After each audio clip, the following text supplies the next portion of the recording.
Coming up on iOS today, Rosemary Orchard and I, Mikah Sargent, talk about Apple Intelligence. That's right. The AI from Apple is sorta kinda finally here.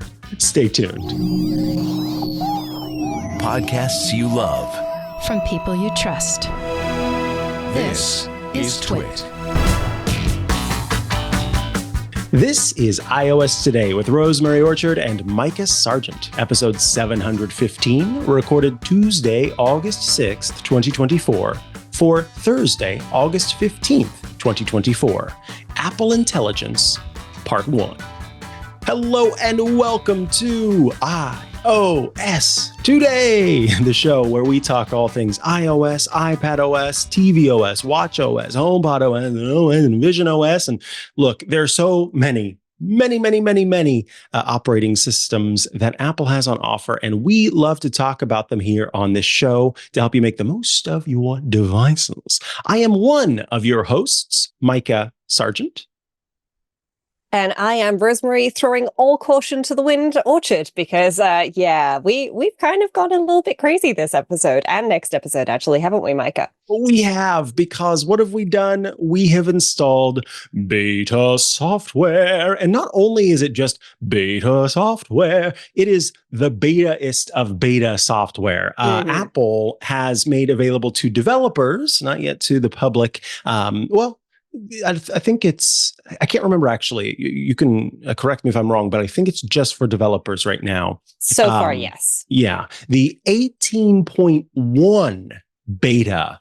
And this is different from the 18 beta in that it includes some of Apple's Apple Intelligence features.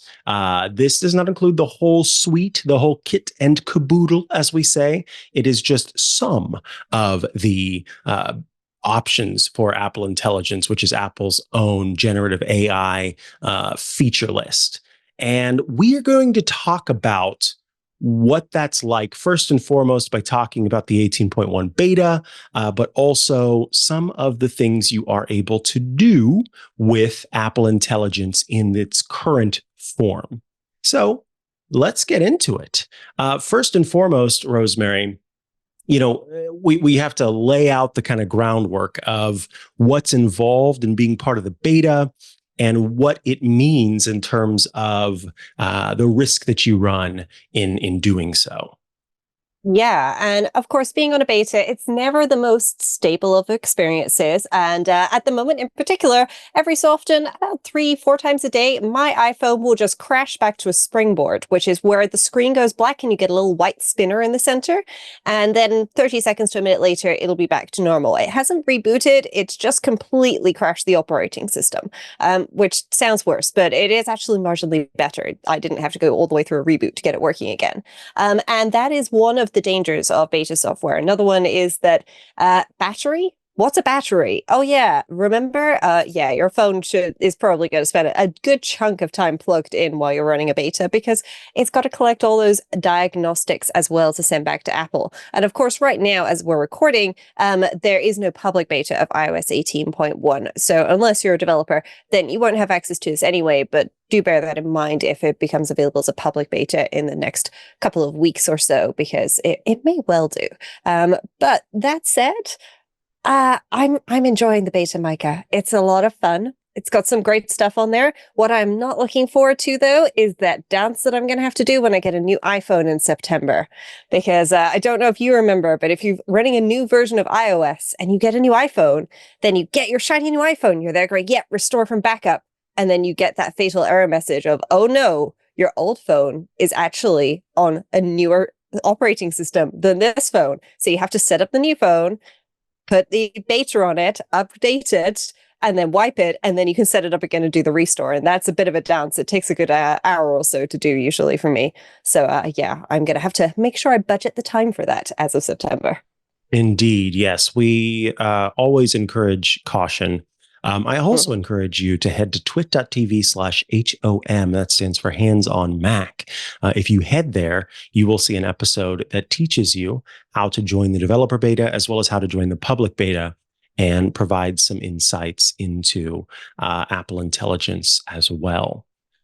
So remember to check out Hands on Mac for even more information there. Now, let's get into what's actually available, because Apple, when it announced Apple Intelligence at WWDC, it said, hey, look, we have all of these features. You're going to be able to generate some images. You can generate new emoji. You can do all sorts of things. And this first beta does not include some of the media generation features and some of the Siri features.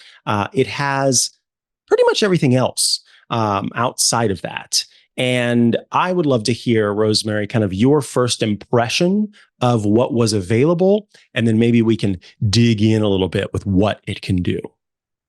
Yeah, so the first thing I noticed was when I triggered Siri on my device, then usually you would get that little bubble appearing at the bottom, and now instead I get a little rainbow appearing around the screen. And if I double tap the bottom, then I can actually or I am usually able to type to Siri instead. Of course, because I'm talking as I'm demoing this, it's not showing up for me. But if I was quiet, then it would do that. And I have to say, this is a really nice little subtle sort of effect. It's cute. It's reacting to my voice, and it's just a nice hint that Siri's got a bit of a glow up. They've had an opportunity to sparkle themselves with rainbows and dazzles and glitter and unicorns. And hopefully we're going to get to appreciate all of those features. But the ones that are currently available, which I first noticed in messages, they've been very helpful for me.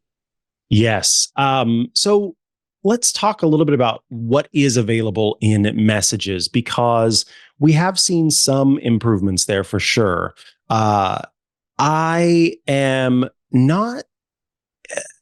I'm not keen on some of the specific writing tools options, but messages includes more than just that. So tell us a little bit about what's available there. Maybe we can see a little bit of a demo. Yeah, well, if we want to see a demo, I'm going to need you to message me back, Mikah. So while you do that homework, I'm just going to pop open messages here on my iPhone and show folks my messages back and forth with Mikah. So here at the top of the keyboard, you have your suggestions, your text suggestions, which are based on, what phrases you usually write and so on. And those are still there. However, if Mikah were to send me a question, say, for example, are you free for drinks later? And then it would pop in a suggestion. Unfortunately, the question that he's asking me is not something that Siri has enough information just yet to give an answer to. But there we go. So Mikah's asked if I'm free for drinks later, and it's giving me the options of yes, I'm free, and sorry, busy later. And unfortunately, Mikah, I regret to inform you, I am busy later. But that's because I'm going for drinks with another friend. But these are nice little options. And what I've found over time, and I don't know if you've seen this as well, Mikah, is that these suggestions tailor themselves not just to me and to the way I speak, but to the way I speak with that individual person. And that is very cool because I interact with friends differently. I'll talk to you one way, I'll talk to some of my friends another way, I'll talk to my mum another way, my grandmother yet another way. My grandmother seems to think that messages is the place to write War and Peace length messages to one another instead of using the mail app. But either way, so therefore my messages to her tend to be a bit more verbose. So it, suggests longer things instead of just yes or okay. It's suggesting, thank you, that's a lovely idea, and so on. And I think that this is very cool because it really is learning. And also something else that happens is when you go to, when you tap on one of the suggestions, because we're part of the beta, and this is a learning experience and a test area for Apple, after I've tapped on suggestion, I get two options, thumbs up and thumbs down. And when you tap on one of those, you get to give feedback. So as I was testing this with David Sparks, another podcast co-host of mine the other day, I realized that it was getting into a bit of a loop.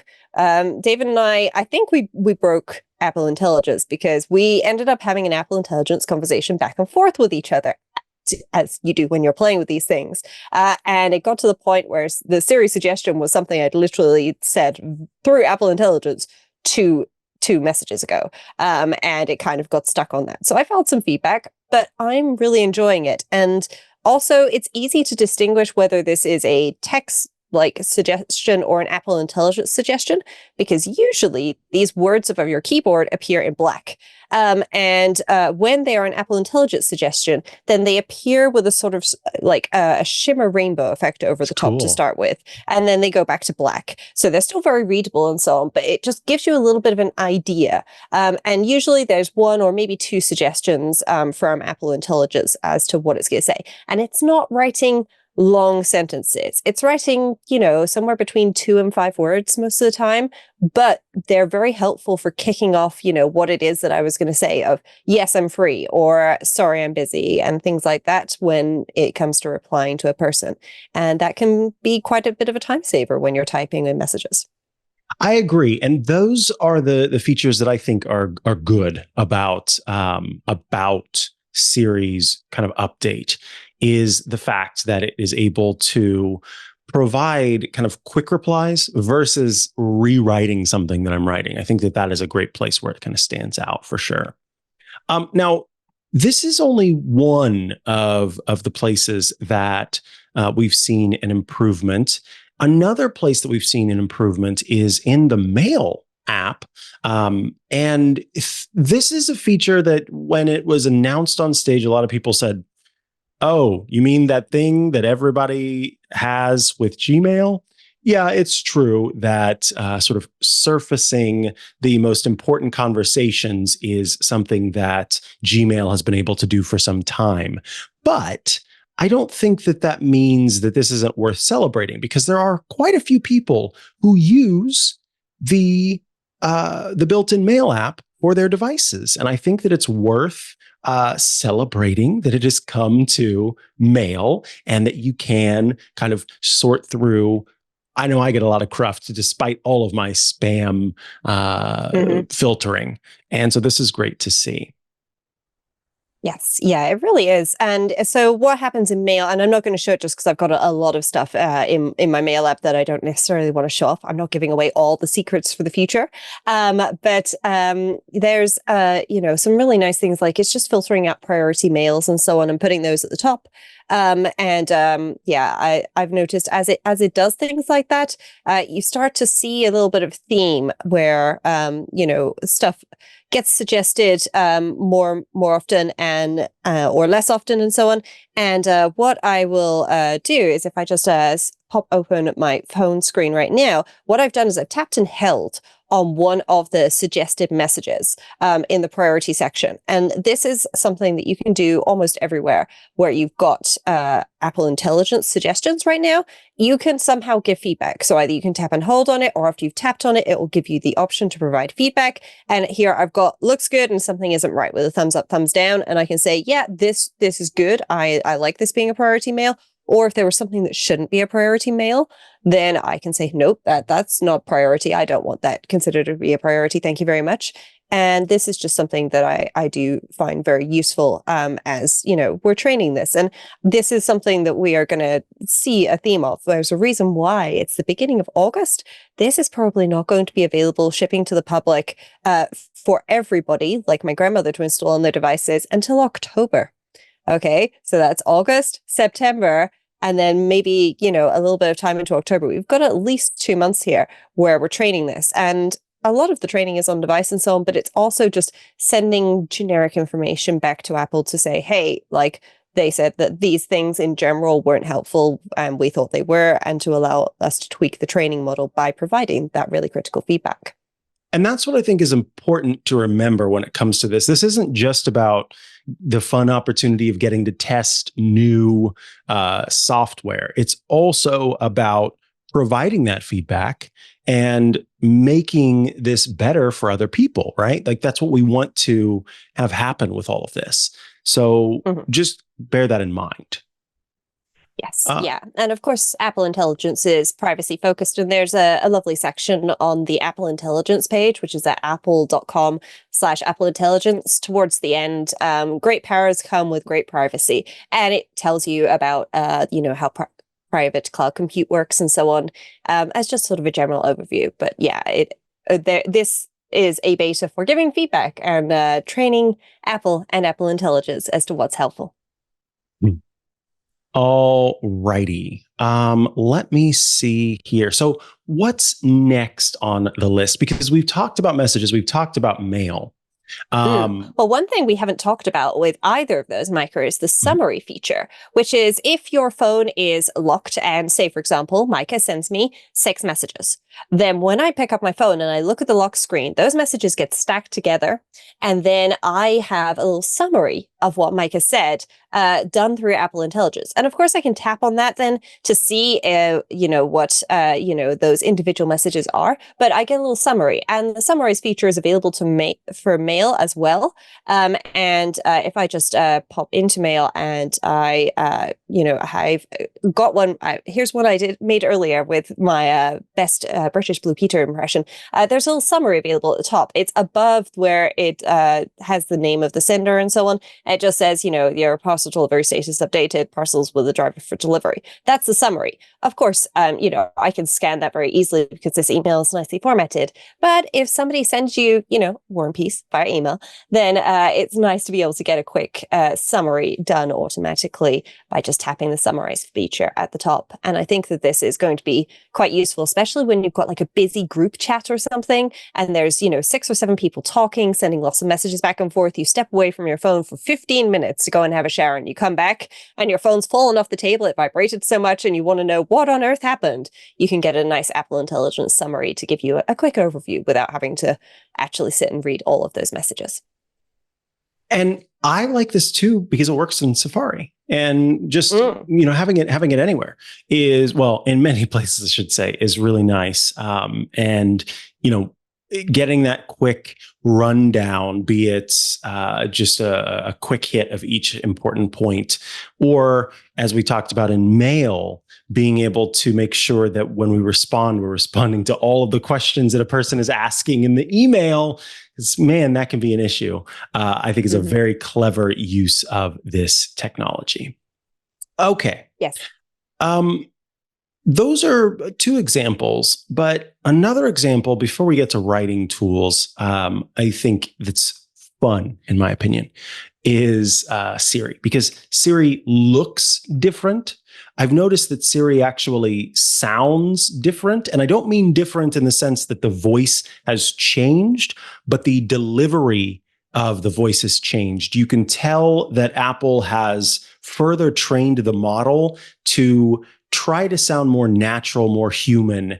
And I found that really interesting when it came to getting maps directions. Sometimes it's a little off, a little confusing, but I thought it was kind of fun that Apple has made some, in theory, improvements there that have made that more natural sounding, and that the cadence and things have changed. But yeah, along with the change to the way that Siri appears, it has some of the functionality we are meant to expect in later versions of Siri as part of Apple Intelligence. We didn't get all of them. Maybe you could talk a little bit about what we don't yet have.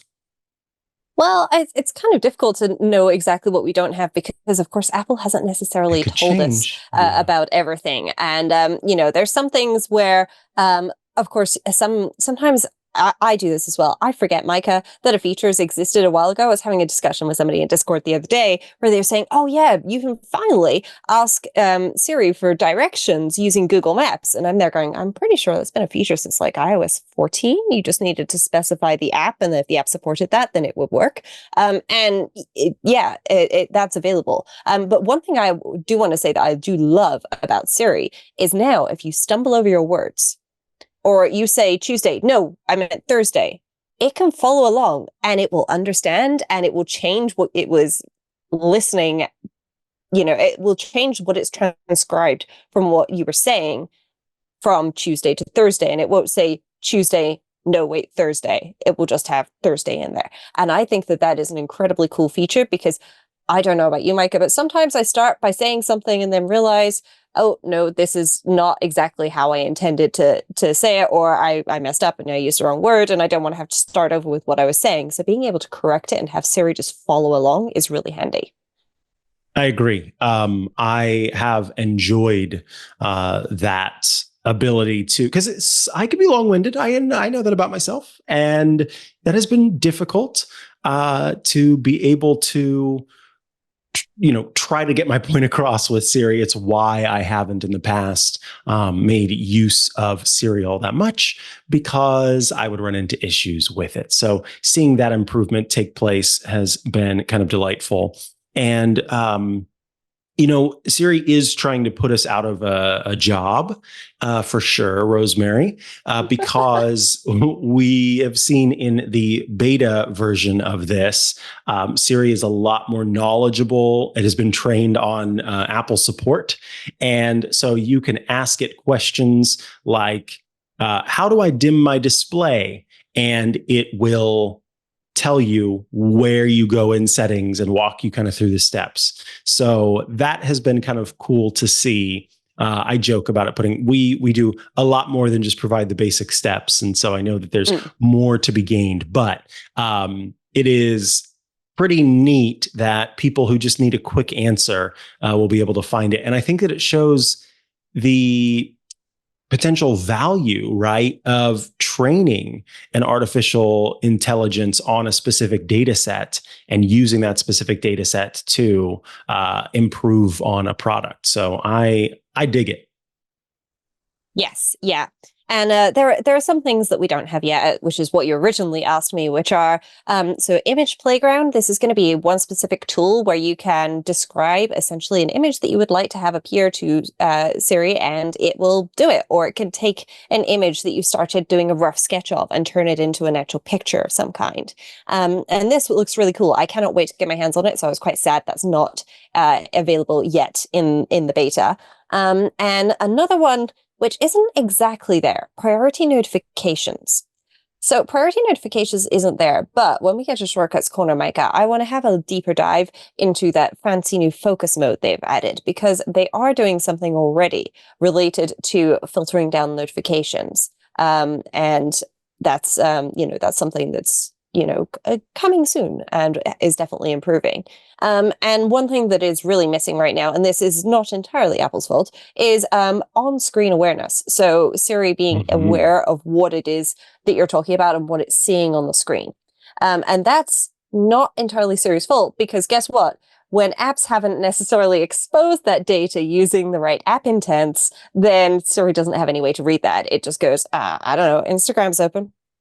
That's not very helpful. So there's going to be more information coming for that, and as apps update and Apple releases more things into the beta, then we will have more things to play with, including new Genmoji at some point, which are intriguing. I'm not sure how I feel about them, but maybe they'll be fun. Maybe I'll love them. I'm intrigued for sure. Whether I will continue to use them is another question. But I think they are an interesting idea because I feel like it's a more useful form of that generative AI technology. All right. Yes. Let's hit on, because again, we're breaking this up into 2 episodes. We'll have a lot more to talk about in this second episode, but we should talk about another feature that has made its way into the beta thus far, and that is writing tools. This is the one that for me is kind of I have thoughts about writing tools, but I am curious to hear, Rosemary, your experience with it and how you maybe have used it thus far. And I'll talk about my experience with it, how I've used it thus far, and then sort of stand on my soapbox for a moment. Yeah, so I have struggled a little bit with using this because Apple Intelligence is only available as a beta in the United States. So you have to set your language in your region and a bunch of other things to United States for this to work. And so I did that on my iPhone. That was fine. And then after I got in, I changed some things back so that I would have UK spellings and actual real units of measurement and so on. But unfortunately, my iPad is still stuck on the waitlist. It says it's joined the waitlist. I've rebooted numerous times. I've done all the things, and it's still stuck. And I don't do huge amounts of writing on my iPhone. But what I have enjoyed is just seeing what suggestions Siri is coming up with when you type something, you select your text, and then it gives you the option to, rewrite things. So if I were to pop open, I will use Mikah again for this because, of course, I have messages with Mikah right here. So if I write something, I'm going to do it a little long-winded. There we go. So, in 2 weeks, there we go. So I've written something that is, actually, tell you what, I will leave that with my dodgy spelling. So I've written, hey, how are you? I hope it's all there. Will you be around in 2 weeks? And I've put an extra E in the weeks, and there's a Z at the end because I typoed. But you know what? I'm going to leave this, and I'm just going to select all of this, and then I can tap on writing tools, which it pops up in the same menu that the copy and paste and so on appear in, and then proofread. Now, proofreading is the one where it's going to find that typo. And there we go. It got it immediately. And I'm going to say, okay, yep, that's good. That's fine. I could submit feedback, but I'm going to tap done. Great. And now if I try doing select all on writing tools again, then I have some options. I can say, hey, rewrite this. Friendly, professional, concise. Do I want a summary? Do I want key points? Do I want a list? Or you can even, if you've got something that kind of looks like a bit like a table, you can have it convert something into a table. Now, I've struggled a bit getting the data in the right format for this to work, and I have filed some feedback on that. But if I were to say, hey, rewrite this to be friendly, it's now come up with, hey there, how's life treating you today? Hope everything's going well. By the way, are you planning to be around in 2 weeks? And that's quite nice. It's a little bit more verbose. I have to confess, use this when talking to my grandmother sometimes because I prefer to write shorter messages. She thinks that's rude, so I then have to rewrite them to be longer. But maybe I'll teach her about the concise one. And if I rewrite it to professional, hello, I hope you're doing well. I'm writing to inquire about your availability in 2 weeks. So there we go. And concise, I'm not sure what this is going to do. Hey, how are you? Hope you're well. Will you be around in 2 weeks? So there we go. It's okay. It's not as aggressive as something like Grammarly, which is probably a plus for a lot of people because Grammarly can be very aggressive and opinionated. And as Mikah will tell you, he is of the opinion that Grammarly is not always correct. I also agree with Mikah in that sense. I think personal voice is incredibly important. And what I love about Apple Intelligence and these writing tools is as you do more and more writing, it is going to learn from all of your past writing all over your device. And I've already seen that with the way that I message different friends, and it makes different Apple Intelligence suggestions based on the response. The suggested response to Mike asking if I was free for drinks later is different to what it was for a different friend of mine who I was messaging the other day, who asked the exact same question, because the way that I message that friend is different. And I think that this is where Apple Intelligence is going to get better. But the writing tools, as always, I think it's one of these things where you'll have to take it with a pinch of salt. You're not going to be using this to rewrite your dissertation. Exactly. It's going to be okay. I'll talk about my experience. I really like some of the features that are available in the different apps where you're writing notes or pages or what have you, in terms of the ability to summarize and add bullet points, turn something into bullet points, for example, and kind of process and chunk down the information.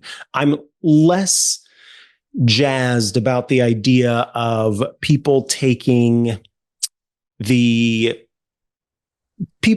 sort of relying on that system to have conversations, because it's right on the edge of my AI is talking to your AI instead of I am talking to you.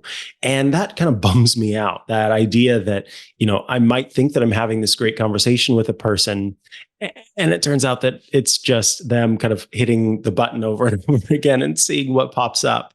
That's not something that ultimately we can control. I know that. But it does kind of, it worries me in a sense that that might be something that people end up using it for. So, the tools are there. Use them if you want to, but just bear in mind, the fact that they are meant to be used as tools to help you with what you're doing. Anything else that you want to say about those 4 messages, mail, Siri, and writing tools before we move on?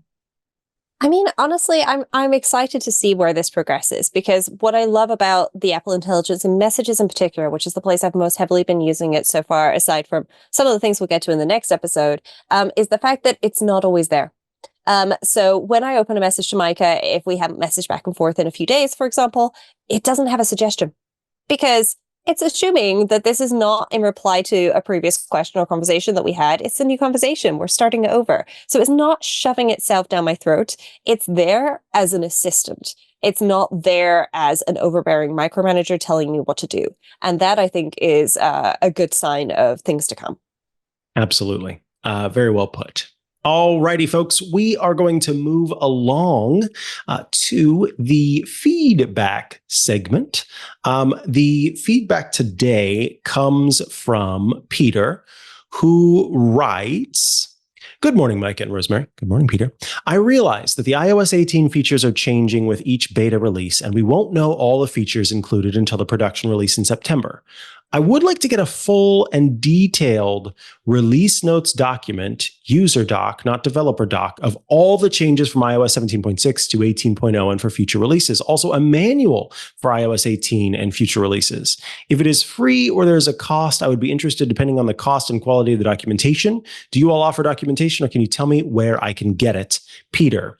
Now, Peter, this is a thing that all of us want. It used to be that there was this wonderful page that was included with every single release of an operating system. And you could go to, I think it was iOS 16 was the last one to do this, and iPadOS 16, et cetera, where you'd have the tabs of like overview, and then you would have something else, I don't remember, all new features or something. No, that was the one. So there was the overview, but then there was a page called like all new features. And you'd go to that page and it would have listed every single new feature. iOS 17, they did something a little different. When you went to the page, you could then find a little button that would let you download a PDF that included all of the new features for iOS 17. And then we got to iOS 18, and there is no page for being able to download a PDF even. So yeah, if I go to apple.com/iOS/iOS-17, you'll see overview, and then you'll see an all new features PDF. My guess is that when iOS 18 ships in the fall, and my hope is also that all new features PDF will be available for iOS 18. Fingers crossed. Yes. So at the moment, if you go to apple.com/iOS/iOS-18-preview, then that tells you about all the features that will be coming. But Apple does not do release notes in a public way that are not developer focused for operating systems in beta. Now, if you're on the beta, you can open Feedback Assistant, and for every single point release, it'll tell you everything that's changed, everything that's currently broken, and so on and so forth.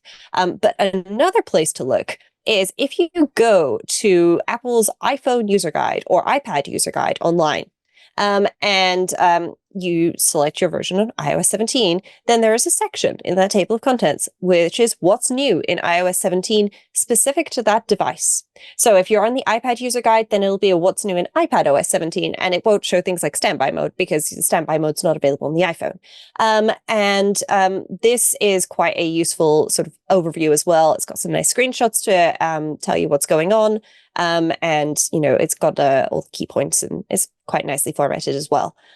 So there are places where you can get this information, and of course we will be talking about a lot of these on the show as well as time goes on. So hopefully that gives Peter some ideas of where to get that information. Of course, the other thing, it's not exactly the same, but whenever you install a new operating system, every time you open a new app or you encounter a new feature, it'll pop up a little sort of splash screen, an overview of, hey, here's what's new in Notes. Hey, here's what's new in Messages, and so on and so forth, as you open the apps. So you can always take screenshots of those. Or if you open the Tips app on your iPhone, then you can often find those same things later. Yeah, don't sleep on the Tips app. That is a good point. I used to, for folks who don't know that terminology, it means just don't forget that it's there and think that it's not worth using. Because I did definitely used to think that the Tips app was just kind of silly, but it will surface some really cool tips that I might not otherwise have. And it's quite nice. And as Rosemary is showing, you can kind of regularly see what the Tips app has to offer. Yeah, so I have this as a medium-sized widget on my home screen in my podcasting focus mode so that I can see, what new suggestions there are every time I go to record a podcast, which is always inspiration for the next podcast episodes. And at the moment, Tips is suggesting that I could read a tip about how to protect against technology misuse and suggesting that I review the personal safety user guide for features and solutions to support my personal safety and privacy, which is very handy. So we can put a link to finding out about the Tips stuff in the show notes as well. There's plenty of links that we can include to the current Apple support information. But yes, until Apple has actually released a version of the operating system, it will not have full release notes available. And something else that I do want to mention is some individual apps on iOS and iPadOS have their own individual release notes pages. For example, Shortcuts does. They had one for iOS 16, they've got one for iOS 17, and every release throughout the year, they will update that after the release to tell you what's new and what's changed and so on and so forth, which can be very handy, but you do need to know that those pages exist to find them. But maybe we can do a roundup in September when all this comes out to link people to all of those great guides. That would be delightful. All right, let's see if this works. I can hear the music. It's time for Shortcuts Corner.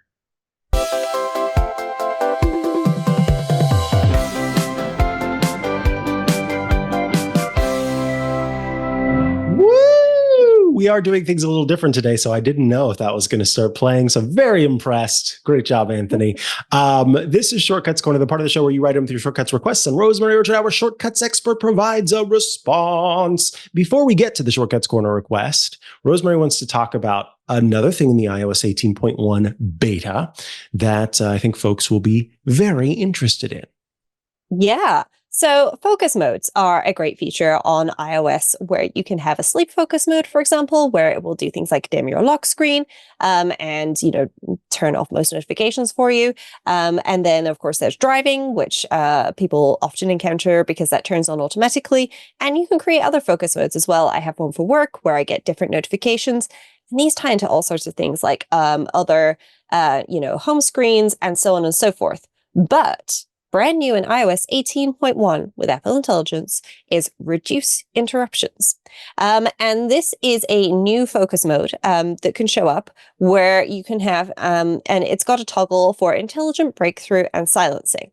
And so you can customize this exactly like a normal focus mode.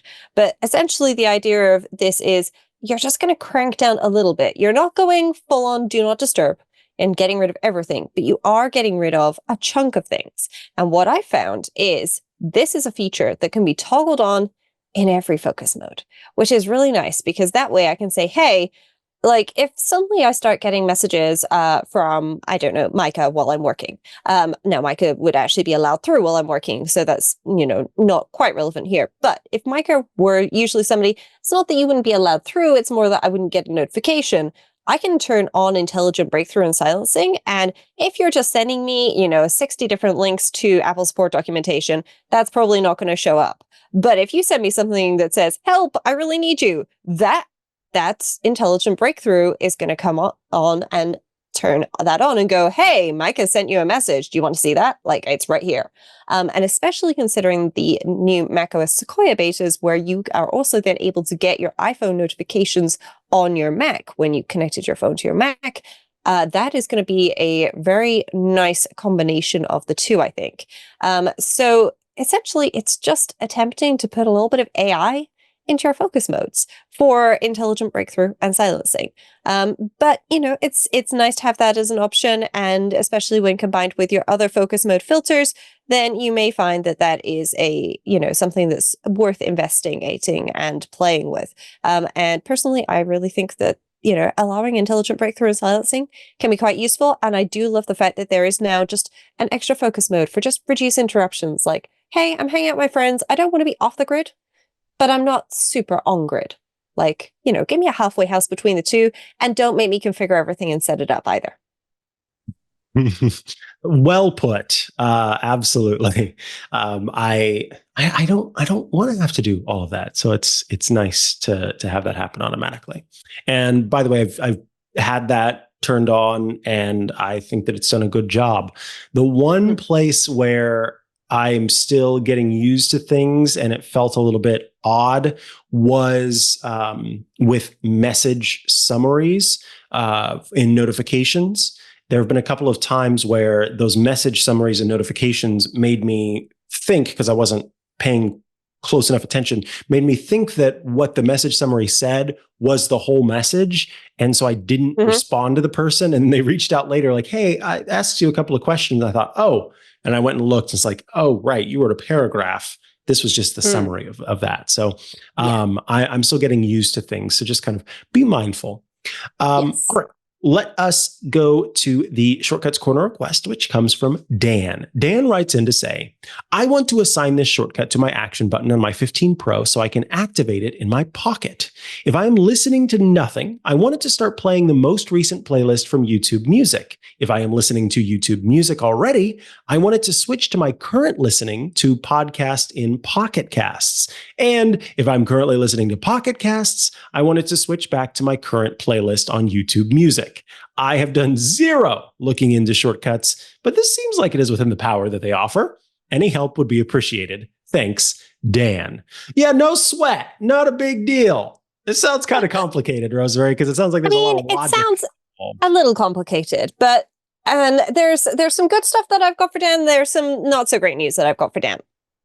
So I'm just going to open up shortcuts here on my iPhone, and I'm just going to pop into my iOS Today demo folder so that I know what this is for later. And I am going to look for playing as an action. So I am using the iOS 18 beta here, folks. So if my phone springboards, then that's my fault. So now I have, for example, the option, and this is a native music action, to get the current song. I can also use Toolbox Pro or Actions for shortcuts to get is audio playing. I'm going to use the Toolbox Pro one and just run that. And I can see yes. Now, I'm going to warn folks, because I've plugged my phone in and I'm screen sharing, I am playing audio. That's what it thinks.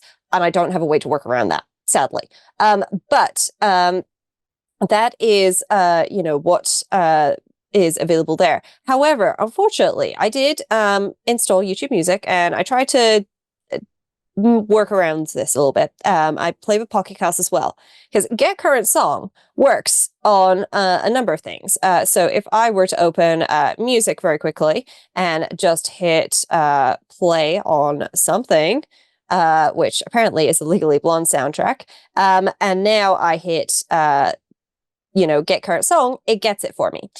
However, unfortunately, YouTube Music and Pocket Casts don't have this. Not only do they not have this, we don't have a way on iOS of knowing which app is playing audio. So we're going to need a helper. And there's a couple of different ways you could do this, but my preferred way to do this is using DataJar.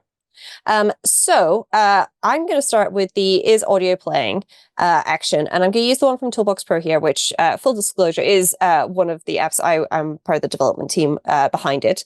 But Actions for Shortcuts is also available for free and has the action in as well. So you've got choices, folks. So I'm going to start with is audio playing. And then I'm just going to add an if action, okay? Because we're starting with, hey, if nothing is playing, okay? And I am going to just put that in as a 0. So if audio is not playing, then what I'm going to do is I'm going to hope that we can start something with YouTube Music. Now, I apparently uninstalled YouTube Music earlier, so I'm just going to play something using the Music app, and that's, that'll do as our placeholder in this particular case.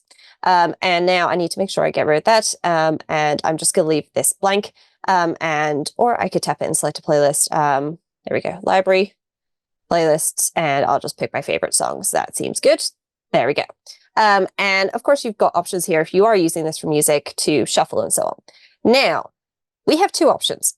We can either go down the route of a helper and say, okay, so when I do this and I start playing something with YouTube Music, log that I'm playing something with YouTube Music, and therefore assume that I can use that information and get that information later.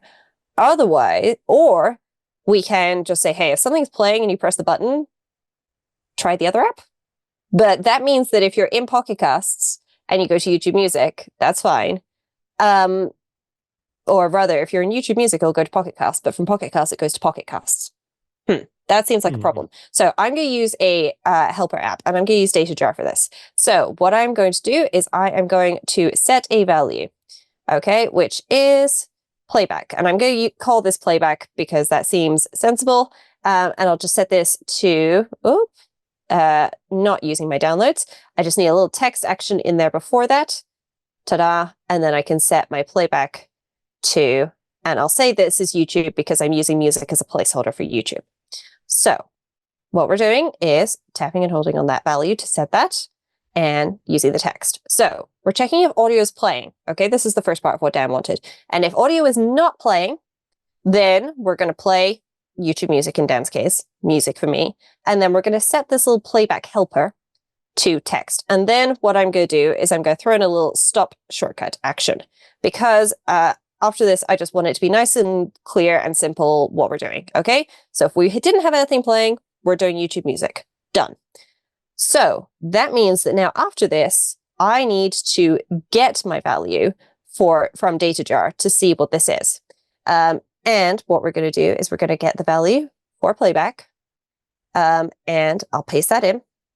And there's a little option here, and I can say, hey, if it doesn't exist, then, and I will just copy that little YouTube text again and pop that in and just use that as a, hey, if it's not there, then grab YouTube for me. Like, assume that it's YouTube.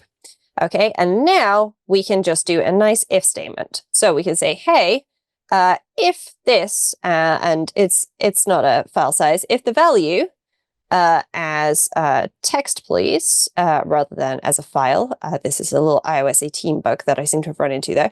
So if this is YouTube, then we want to start playing with Pocket Casts.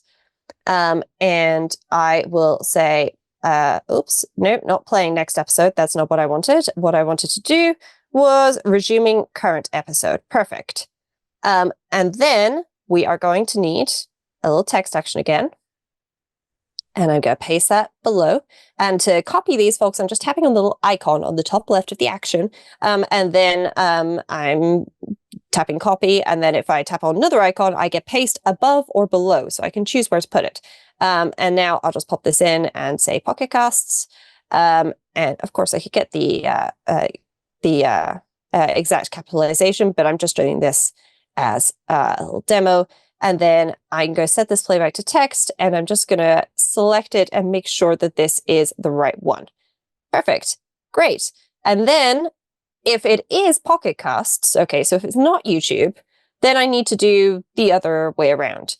And so I will go to not YouTube because I don't have YouTube Music installed because I uninstalled it the other day after messing with this apparently. And then I will just say, hey, play music.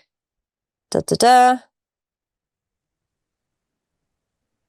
that. And then we will copy our YouTube again and paste below and copy this set playback and paste that below. And there we go. That is it. So that is essentially all we need to do there. And It's a little tricky because we do need that helper.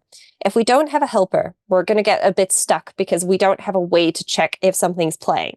And this is something I wish that was just available, where maybe we can get some Apple Intelligence to say, hey, which app's playing the audio? Tell me. Because I would love it if we could do that. But right now, that's not available to Shortcuts. I'm not sure why. But if you go to apple.com/feedback, then you can file some feedback with Apple and say, hey, I want to know which app is playing audio through Shortcuts, please.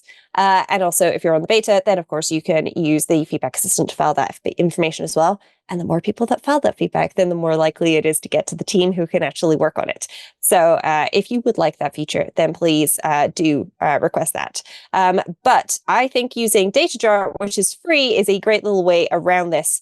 And that could be incredibly helpful. Now, Get Current Song as an alternative can sometimes work with third-party apps in that it returns something, but it often throws an error if something's playing that is not a song. So a podcast or an audiobook through Audible or something like that. So I would suggest try using either Toolbox Pro or Actions for Shortcuts to check whether or not audio is playing. And then you can use that information to decide what to do and play YouTube music or whatever your app of choice is. Because, of course, you could just set this to always just play iOS Today in your favorite podcast app of choice. Folks, that is going to bring us to the end of this episode of iOS Today. We thank you for tuning in. You can, of course, head to iOStoday@twit.tv. You can email us at iOStoday@twit.tv to send your feedback, your questions, your Shortcuts Corner requests, etc. We'd love to hear from you. Also, we suggest joining Club Twit. We'd love to invite you to join us, twit.tv/clubtwit for $7 a month. You can become a member of Club Twit. And when you do, you get access to a lot of great stuff. You get to check out every single Twit show with no ads, just the content. You get access to the video version of this show and many others because otherwise the public version is just audio. You gain access to the members-only Discord server, a fun place to go to chat with your fellow Club Twit members and also those of us here at Twit. You gain access to the Twit Plus bonus feed that is extra content you won't find anywhere else. It's a lot of fun. We love our club members, and we thank you for considering joining. Rosemary Orchard, if folks want to follow you online and check out all the great work you're doing, where should they go to do so? Well, the best place to go is rosemaryorchard.com, which has got links to books, apps, podcasts, and all of the social media sites where you can find me online. And of course, you can also find me in the Club Twit Discord, where there are discussions during the recording of every show that we do. And of course, there are also forum posts where you can even ask for topics to be covered on iOS Today. You could you could ask for a Shortcuts Corner, but I do request that you send that to the email because I have a really great system for capturing all the stuff that goes to iOS Today at twit.tv. But yeah, it's always lovely to have a chat with our listeners in the Discord. Mikah, where can folks find you?